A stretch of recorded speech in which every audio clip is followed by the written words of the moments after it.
장애인 문화복지신문 제295호 제3면 기사입니다.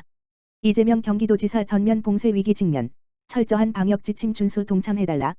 이재명 경기도지사가 철저한 방역 지침 준수만이 코로나19 내 차 대유행을 막고 전면 봉쇄로 가지 않는 최선의 방법이라고 도민들에게 호소했다.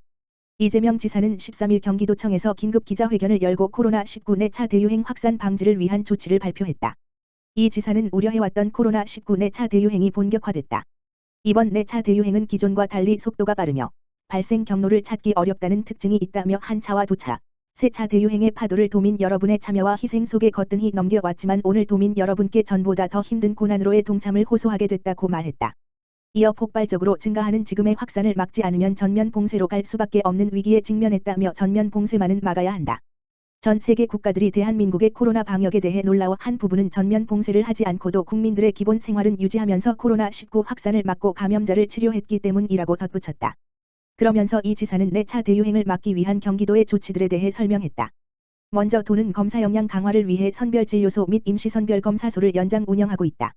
평일 18시, 주말 13시까지이던 기존 운영시간을 각각 21시, 18시로 연장했으며 도내 선별진료소 및 임시선별검사소 112개소 중 32개소가 참여하고 있다. 아울러 노래연습장 영업주와 종사자, 수원 용인 고양 등 도내 6개 시군 학원 종사자 등 방역 취약업종과 유증상자에 대한 선제적 진단검사를 확대하도록 했다.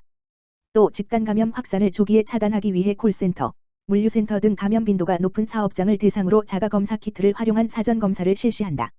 도내 총 1만 2,097개 사업장에 근무하는 4만 9,906명을 대상으로 7월 중 지원할 예정이다. 도는 특별방역점검도 실시, 유흥시설 및 식당 카페 등에 대해 도시군 합동으로 운영 제한시간 준수 여부, 사적모임 금지 등을 집중 점검하고 있다. 방역수칙 위반 업소에 대해서는 강력 대응할 예정이며 핵심 방역수칙 위반 다중이용시설의 경우에는 원스트라이크 아웃제를 적용해 10일의 영업정지 처분을 실시할 계획이다. 지난 7일에는 도내 시군의 공원 내 야외 음주 금지 행정명령 시행을 권고했다. 적용시간은 22시부터 다음날 5시까지이며 위반 시에는 10만 원 이하의 과태료가 부과될 수 있다. 이와 함께 도는 확진자 폭증에 대응하기 위해 감염병 전담병상 및 생활치료센터를 확충하고 있다. 경기도 의료원 격리병상 155개 추가 확보 및 인력 보강을 통해 총 1,589개의 감염병 전담병상을 확보해 환자가 적시에 치료받을 수 있도록 차질 없이 준비 중이다. 경기대학교와 화성한국도로공사의 협조를 얻어 생활치료센터 2개소를 추가로 열 계획으로 1,636병상이 추가돼 생활치료센터 용도로 총 3,358병상을 확보할 수 있다. 화성한국도로공사 인재개발원 136실을 활용한 생활치료센터는 12일부터 가동에 들어간 상태다. 특히 도는 상대적으로 부족할 수도 있는 생활치료센터의 기능을 일부 보완하고 치료 대상자의 심리적 안정과 치료에 대한 자기선택권을 존중하기 위해 중앙정부의 자가치료 대상자를 성인까지 포함토록 지침 개정을 건의했다. 또 자가치료자의 도재해보호기금을 활용해 자가격리 생필품에 준하는 생필품을 지급할 예정이다. 도는 최근 확진자가 다수 발생한 고양과 성남시 등 5개 시를 우선 지정해 자가치료자의 미확진 동거가족을 위한 임시생활시설을 운영하는 방안도 검토하고 있다. 차질 없는 예방접종이 관건인 만큼 최근 도입된 이스라엘 화이자 백신 14만 명분은 학원 종사자, 운수 종사자, 택배기사, 환경미화원 등 대민 접촉이 많은 직군을 대상으로 접종한다. 한 차 접종 기간은 7월 13일부터 24일까지이며 도내 예방접종센터 51개소에서 자체 접종한다. 취약노동자의 생계안정 및 방역사각지대 해소를 위해 백신병가 소득손실보상금도 지급한다. 이재명 지사는 경기도 하루 확진자가 300여 명 수준으로 이를 확진자 530명 이상인 4단계 거리두기 시행을 할 정도의 상황은 아니다라며 4단계 거리두기를 선제적으로 시행하는 이유는 수도권이 공동생활권을 갖고 있고 이른바 풍선효과 같은 부작용이 우려되기 때문이다. 방역에 있어 과잉 대응은 부실 늑장 대응보다 더 낫다고 말했다. 이 지사는 우려스러운 현재의 상황을 엄중히 받아들이고 개인 방역수칙 준수는 물론 사회적 거리두기 4단계 지침도 철저히 지켜주시기 바란다며 경기도는 31개 시군과 함께 내 차 대유행을 극복하고자 모든 역량을 동원해 총력을 다할 것이다. 도민의 생명과 안전 보호를 위해 이번에는 꼭 코로나19를 끝장내겠다는 마음으로 방역에 임하겠다. 함께 해달라고 강조했다. 7번째 경기 이동노동자 쉼터, 부천 상동역 인근 문 열어. 이동노동자들의 노동여건 개선과 휴식권 보장을 위한 민선 7기 경기도의 7번째 경기 이동노동자 쉼터가 올해 7월부터 부천시 상동역 인근 240m 거리에 문을 열고 운영에 들어갔다. 14일 경기도에 따르면 경기 이동노동자 쉼터는 민선 7기 이재명 지사의 노동정책 철학인 노동이 존중받는 공정한 세상 차원에서 지난 2019년부터 추진해온 이동노동자 맞춤형 휴게 공간 지원 사업이다. 이번에 문을 연 부천 쉼터는 이동노동자들의 접근성, 주변 교통 여건 등을 고려해 총 3억 8천만 원의 사업비를 들여 상동역, 중동 IC와 인접한 부천시 소향로 37번 길 19, 3층에 총 198.65, 약 60평 규모로 문을 열었다. 주요 이용 대상은 대리운전이나 퀵서비스, 택배기사, 집배원, 학습지교사 등과 같이 대기시간이 길고 마땅한 휴식 공간이 없는 이동노동자들이다. 부천 쉼터는 이동노동자를 위한 휴게공간, 교육실, 사무실, 상담실, 탕비실 등의 각종 시설들을 갖췄으며 여성 이동노동자들이 안심하고 시설을 이용할 수 있도록 별도의 여성 전용 휴게공간을 마련했다. 특히 중앙홀에 접었다 펼 수 있는 폴딩도어를 설치해 개방감 있게 공간을 활용한 것이 큰 장점이다. 또한 세조끼 및 신발 건조기를 설치해 이동이 많은 이동노동자들에게 보다 나은 휴식과 아늑함을 줄 것으로 기대된다. 이곳에서는 쉼터 기능 외에도 각종 노동 관련 및 금융상담, 노동법률, 대리운전 직무 역량 등 교육, 자조모임 지원의 이동노동자들을 위한 다양한 프로그램을 수행할 예정이다. 운영시간은 매일 오전 10시 30분부터 다음날 5시 30분까지이며 이동노동자들의 근무 패턴을 고려해 탄력적으로 운영할 계획이다.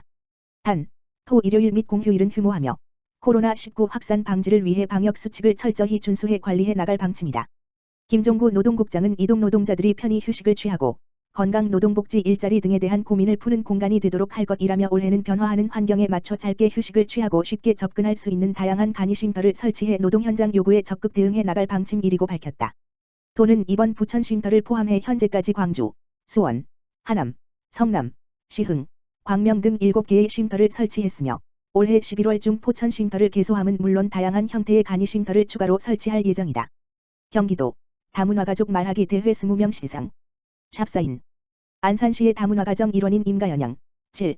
은 코로나19로 인해 친구를 사귈 때 어려운 점과 이러한 일상을 보내면서 아픈 사람의 고통을 덜어주기 의사의 꿈을 가졌다고 말했다.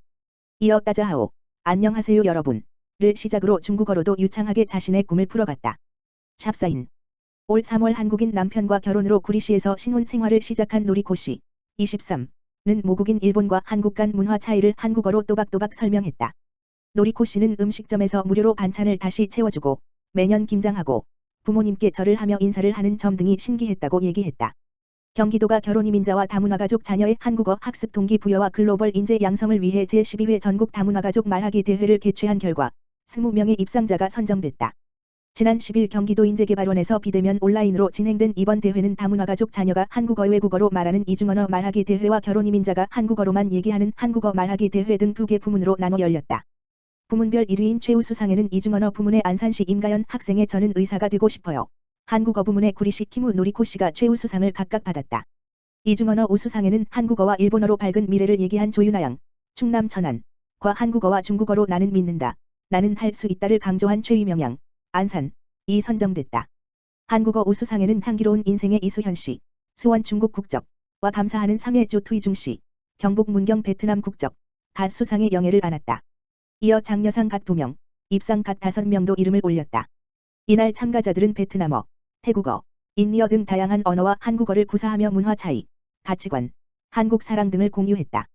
심사 중간 몽골 출신 다문화인 샌드 아티스트 박자야 씨와 경기아트센터 라온팀의 현악 사중주 공연도 열렸다. 온라인 대회인 만큼 참가자들은 화면 너머로 심사 결과를 기다렸고 최우수상, 우수상 등의 호명된 수상자는 환호성을 내기도 했다. 이순림 경기도 여성가족국장은 다문화 가족의 한국어 소통 능력을 향상하고 이중언어 교육을 통한 글로벌 인재 양성을 위해 지속적으로 노력하겠다고 말했다.